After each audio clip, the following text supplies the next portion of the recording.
8ஆம் நூற்றாண்டு வரை ஒரு புறம் பல்லவ தேசத்துல வட்டெழுத்தானது கிரந்தம் தென்பிராமி சாயலோடு புதிய தமிழ் எழுத்துக்களாக மாற, சேர தேசத்திலையும் பாண்டிய தேசத்திலையும் தமிழ் மன்னர்களே தொடர்ந்து ஆண்டு வந்ததுனால வட்டெழுத்தானது எந்த தாக்கமும் ஏற்படாமல் அப்படியே தொடர்ந்து வந்துட்டு இருந்துச்சு.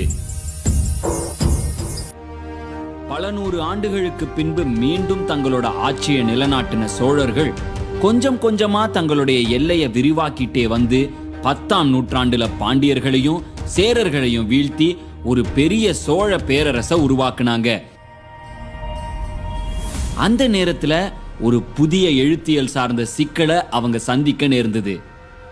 ஸோ அவர் என்ன செய்கிறாரு, வடக்கே இருக்கிற தமிழை தெற்கே கொண்டு செல்வதா அல்லது தெற்கு இருக்கிற வட்டத்தை வடக்கே புகுத்துவதா அப்படிங்கிற கேள்வி வருகிற பொழுது அவர் என்ன நினைக்கிறார், வடக்கே இருக்கிற அந்த பல்லவ கிரந்தம் என்று தமிழாக மாறிய அந்த வரி வடிவத்தை தென் தமிழ்நாட்டிலே அவர் புகுத்துறார். ஆனால் அந்த கேரளாவில் அதை புகுத்தலை, அதுங்க வட்டெழுத்தாகவே தொடர்ந்து இருக்கிறது. அதான் பின்னாலே இப்பொழுது மலையாளமாக கூட இருக்கிறது.